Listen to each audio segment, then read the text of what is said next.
آج کی اس گہری گفتگو میں ام، ہم ایک ایسی دنیا کا سفر کرنے والے ہیں جو ہماری آج کی جدید زندگی کے شور و غل اور یہ جو اسکرینیں ہیں نا ہر وقت ہمارے سامنے، ان سے بہت دور ہے۔ بالکل، ایک بالکل ہی مختلف اور پرسکون دنیا۔ جی ہاں، فلک بوس اور دشوار گزار پہاڑوں کے درمیان ہم دراصل بات کر رہے ہیں کوہستان کے انتہائی سنگلاخ علاقوں کی، اور اس میں بھی خاص طور پر دریا کے کنارے آباد ایک چھوٹے سے اور کچھ حد تک پراسرار مقام سسی گاؤں کی۔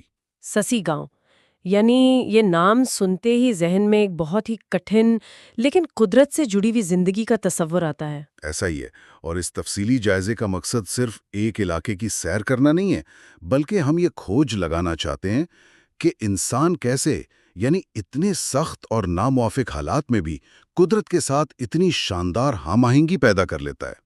ایک مکمل خود کفیل زندگی جہاں صبر ہے اور بقا کی ایک انوکھی جنگ ہے۔ بالکل، اور ہمارے سننے والوں کے لیے یہ جاننا بہت اہم ہے کہ آج کی جو تیزی سے بھاگتی ہوئی دنیا ہے، جہاں ہر چیز بس ایک کلک پر مل جاتی ہے، وہ اس قدیم طرز زندگی سے کیا کچھ سیکھ سکتی ہے۔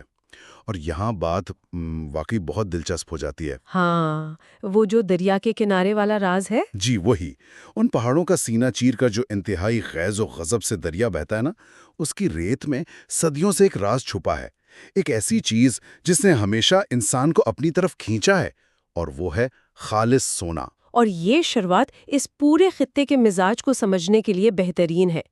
دیکھیں، جب ہم کوہستان اور سسی جیسے گاؤں کی بات کرتے ہیں تو یہ صرف ایک نقشے پر موجود جگہ نہیں رہتی، یہ انسانی بقا اور قدرت کے درمیان ایک خاموش معاہدے کی عملی تصویر بن جاتی ہے۔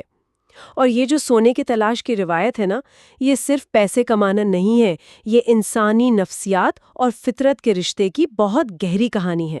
مجھے ذرا اس منظر کی منظر کشی کرنے دیں۔ میں اکثر سوچتا ہوں کتنا حیرت انگیز لگتا ہے کہ سورج ابھی بمشکل پہاڑوں کی برفانی چوٹیوں کے پیچھے سے نکلا ہوتا ہے۔ اور دریا کا پانی تو اس وقت برف کی طرح ٹھنڈا ہوتا ہے۔ بالکل کاٹدار پانی، اور یہ مقامی لوگ وہاں پہنچ جاتے ہیں۔ ان کے ہاتھوں میں محض ایک لکڑی یا لوہے کا سادہ سا برتن ہوتا ہے جس سے وہ مقامی زبان میں تسلا کہتے ہیں۔ جی، تسلا۔ وہ دریا کی گیلی ریت اور مٹی کو اس میں بھرتے ہیں، اور پھر بہت ہی نفاست کے ساتھ پانی کی مدد سے اسے گول دائرے میں گھماتے ہیں۔ میں حیران ہوتا ہوں کہ یہ کتنا صبر آزما عمل ہے۔ بہت زیادہ۔ وہ گھنٹوں اسی طرح کھڑے رہتے ہیں تاکہ وہ جو ہلکی مٹی ہے وہ بہاؤ کے ساتھ نکل جائے اور سونے کے بھاری ذرات پندے میں بیٹھ جائیں۔ کیا یہ صرف چند روپے کمانے کی دوڑ ہے، یا مطلب اس کے پیچھے کچھ اور ہے؟ دیکھیں، اگر ہم اس کو صرف پیسے کے نظریے سے دیکھیں گے نا تو ہم شاید اس عمل کی روح کو سمجھ ہی نہ پائیں۔ آج کے دور میں جہاں ہمیں فوراً ہر چیز کا رزلٹ چاہیے، ان لوگوں کا یہ کام کمال درجے کے صبر کی عکاسی کرتا ہے۔ ایک مراقبے جیسی کیفیت ہے یہ۔ بالکل، ایک مراقباتی کیفیت۔ یہ لوگ جانتے ہیں کہ شاید آج پورا دن اس جمے ہوئے پانی میں کھڑے رہنے کے بعد بھی انہیں کچھ نہ ملے، یا شاید ریت کے ذروں جتنے بس دو چار چمکتے ہوئے ٹکڑے ہی ہاتھ آئیں۔ لیکن پھر بھی اگلی صبح وہ وہیں ہوتے ہیں۔ ہاں، کیونکہ یہ امید کا تسلسل ہے۔ دراصل یہ معیشت کا ایک ایسا مائکرو نظام ہے جو ہماری جدید دنیا کی مہنگائی اور یعنی اس معاشی اتار چڑھاؤ سے بالکل کٹا ہوا ہے۔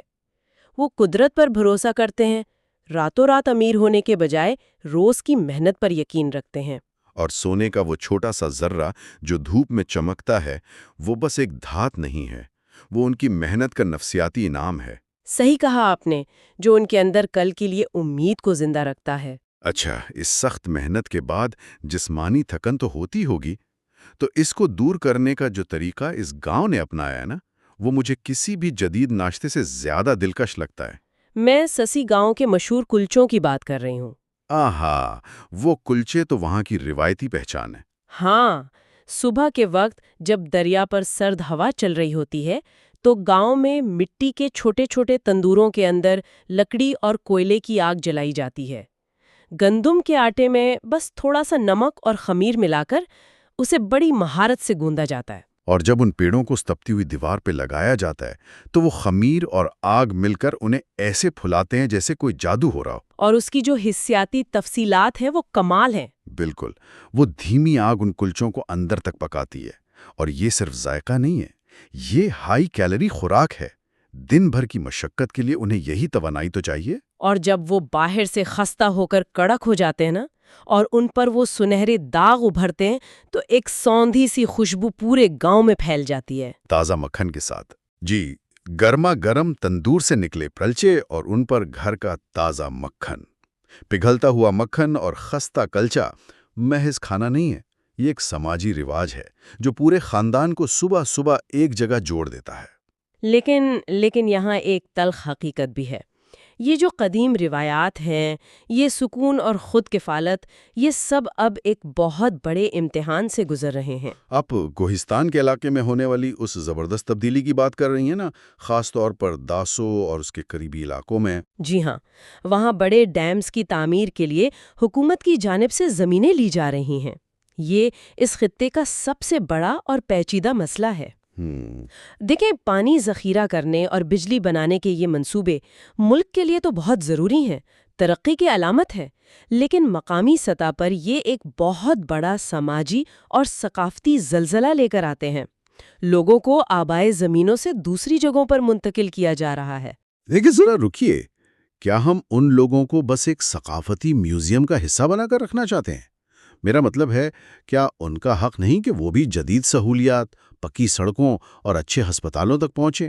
ہم دور بیٹھ کر ان کی غربت کو رومانوی رنگ تو دے دیتے ہیں، لیکن حکومت انہیں باقاعدہ معاوضہ بھی تو دیتی ہے نا؟ آپ کا نقطہ نظر بہت متوازن ہے، اور یہ سوال اکثر ترقیاتی مباحثوں میں اٹھتا ہے۔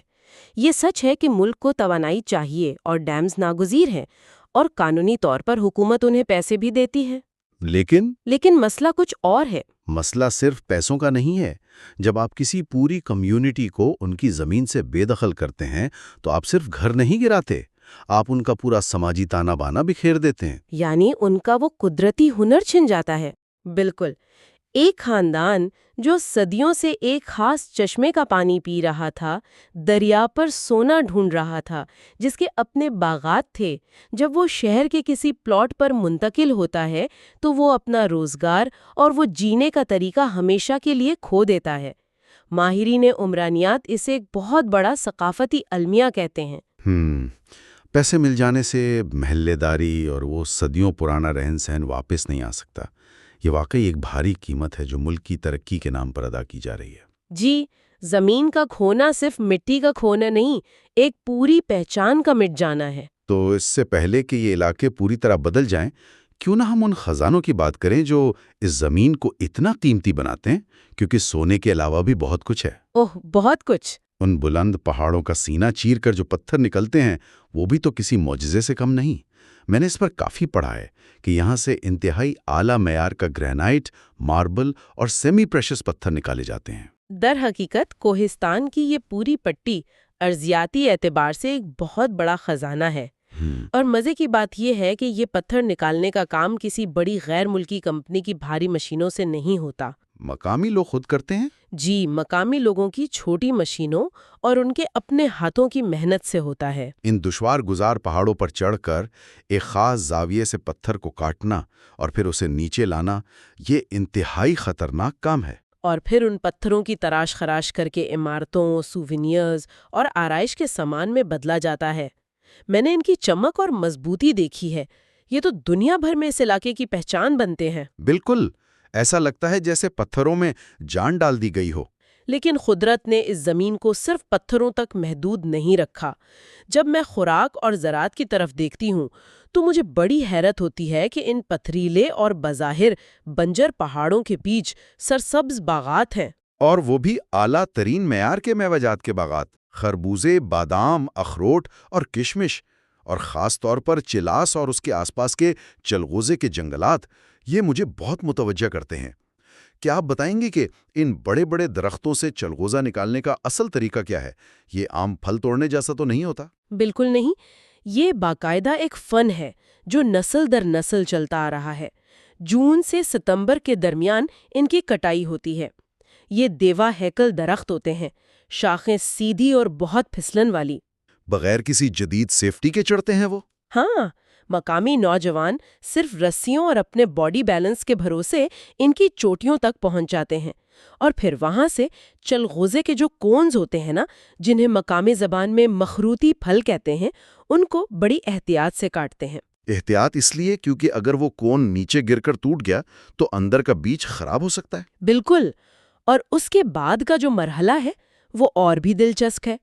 ان کونز کو فوراً توڑا نہیں جاتا۔ دھوپ میں سکھاتے ہیں؟ جی، کئی دنوں تک تیز دھوپ میں بچھا دیا جاتا ہے۔ جب دھوپ کی تپش سے یہ کونز خود بخود کھلتے ہیں، تب جا کر ان میں سے وہ قیمتی چلغوزہ نکالا جاتا ہے جو سردیوں میں ہمارے گھروں میں آتا ہے۔ ذرا سی بھی بے احتیاطی پوری فصل برباد کر سکتی ہے۔ اور اس کا معاشی اثر بہت بڑا ہوتا ہے، کیونکہ یہ چلغوزی بڑی مارکیٹوں میں جا کر نقد رقم لانے کا بڑا ذریعہ ہے۔ اور جب نقد فصلوں کی بات ہو اور ہم کالا کلا سیب کا ذکر نہ کریں، یہ تو ناانصافی ہوگی۔ برف پوش وادیوں کا تازہ اور خستہ سیب۔ کالا کلا سیب تو اپنے ذائقے اور رس میں اپنی مثال آپ ہے۔ مکانی منڈیوں میں 300-400 روپے کلو بکتا ہے، اور اب تو اسے ایکسپورٹ بھی کیا جا رہا ہے۔ اور ساتھ ہی وہ جو سلاجیت ہے، وہ بھی تو ان کے لیے کسی قدرتی فارمیسی سے کم نہیں۔ سلاجیت، سیب، چلغوزہ، یہ سب چیزیں ظاہر کرتی ہیں کہ مقامی معیشت کس طرح اپنے ماحول سے جڑی ہے، اور ان کا سب سے بڑا کمال ان کو محفوظ کرنے کے روایتی طریقے ہیں۔ سردیوں کے لیے نا، جی، وہ پھلوں کو دھوپ میں سکھا کر ذخیرہ کر لیتے ہیں، کیونکہ انہیں پتا ہے جب برف باری سے راستے بند ہوں گے تو یہی میوہ جات ان کی غذائی ضرورت پوری کریں گے۔ یہ جو خود کفالت کا پہلو ہے، یہ مجھے بہت متاثر کرتا ہے۔ اگر ہم ان کی روزمرہ خوراک دیکھیں تو وہ ایک مکمل صحت بخش نظام ہے۔ دیسی ساگ، مقامی پنیر، تازہ سبزیاں اور دریائے کوہستان کی ٹراؤٹ مچھلی۔ اوہ، ٹراؤٹ مچھلی کا تو جواب نہیں۔ تصور کریں، برفیلے پانی سے نکالی گئی تازہ مچھلی اور پھر کھلے آسمان کے نیچے ستاروں کی چھاؤں میں لکڑی کی آگ پر پک رہی ہو۔ دنیا کا کوئی 5 اسٹار ہوٹل اس ذائقے کا مقابلہ نہیں کر سکتا۔ اور یہ کھانا صرف پیٹ بھرنے کے لیے نہیں ہے، یہ ان کے قبیلے کو آپس میں جوڑنے کا وقت ہوتا ہے۔ بالکل، جب وہ دسترخوان پر بیٹھتے ہیں تو اپنے دن بھر کے خطرات اور کہانیاں بانٹتے ہیں، اور یہ اجتماعی نظام ان کے کھیتوں کی آبپاشی میں بھی نظر آتا ہے۔ ان کا آبپاشی کا نظام کمال کی قدرتی انجینئرنگ ہے۔ بغیر کسی ڈگری کے یہ لوگ پہاڑوں کے اوپر بنے کھیتوں تک پانی لے آتے ہیں۔ ہاں، میں اسی پر آنے والا تھا۔ یہ نظام تو دماغ چکرا دیتا ہے۔ بغیر کسی واٹر پمپ یا بجلی کی موٹر کے وہ پانی اوپر کیسے چڑھاتے ہیں؟ مجھے معلوم ہے کہ وہ کشے سے سکل کا استعمال کرتے ہیں، لیکن پریکٹیکلی یہ ہوتا کیسے ہے؟ دیکھیں، یہ صدیوں کا مشاہدہ ہے۔ وہ سب سے پہلے بلندی پر موجود چشموں کا سوراخ لگاتے ہیں، پھر وہاں سے پانی نیچے لانے کے لیے پہاڑوں کے کناروں پر چھوٹی چھوٹی نالیاں کھودتے ہیں یا بانس اور لکڑی کو جوڑ کر پائپ لائنیں بناتے ہیں۔ وہ صرف آنکھ کے اندازے سے ڈھلان کا حساب لگاتے ہیں۔ حیرت انگیز۔ لیکن سردیوں میں جب درجہ حرارت نقطہ انجماد سے نیچے گرتا ہوگا تو پانی تو جم کر پائپ پھاڑ دیتا ہوگا۔ یہی تو چیلنج ہے۔ وہ سردیوں کے آغاز میں ہی ان پائپوں کو ایک خاص زاویے پر خالی کر دیتے ہیں، یا پھر پانی کا بہاؤ اتنا تیز کر دیتے ہیں کہ اسے جمنے کا وقت ہی نہ ملے۔ بارش اور برف کے پانی کا ایک ایک قطرہ کتنی احتیاط سے استعمال ہوتا ہے وہاں۔ یہ وسائل کی ایسی شاندار مینجمنٹ ہے جس کا شہر میں بیٹھا وہ انسان تصور نہیں کر سکتا جو برش کرتے ہوئے نل کا کھلا چھوڑ دیتا ہے۔ کیا بات ہے! اور یہ صرف انسانوں تک محدود نہیں ہے۔ اس پورے قدرتی توازن یعنی ایکو سسٹم میں وہاں کے جانور بھی برابر کے شریک ہیں۔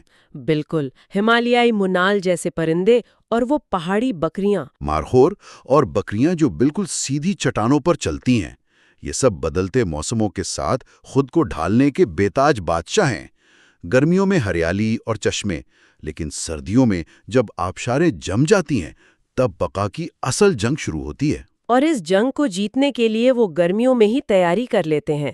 خوراک سکھانا، لکڑیاں جمع کرنا، خود کو حالات کے سانچے میں ڈھال لینے کی اسی صلاحیت نے تو انہیں صدیوں سے زندہ رکھا ہوا ہے۔ تو اگر ہم آج کی اس تفصیلی گفتگو کا ایک جامع خلاصہ نکالیں تو کوہستان کے اس گاؤں کی کہانی صرف ایک خوبصورت سیاحتی مقام کی کہانی نہیں ہے۔ نہیں، بالکل نہیں۔